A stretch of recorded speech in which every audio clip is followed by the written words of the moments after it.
Hey guys, welcome back to our YouTube channel Financeable. Today in this video, let's learn about how to reset your password on Westpac Bank Online Banking. So let's get started. At first, let's get into any browser and search for Westpac Bank. Click on this first website.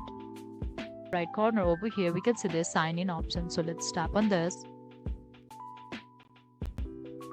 Now we need to enter our customer ID, and since we do not know the password, click on forgot customer ID or password. Now we can choose what you have forgotten, so let's go for password and enter your customer ID here, and you need to enter your date of birth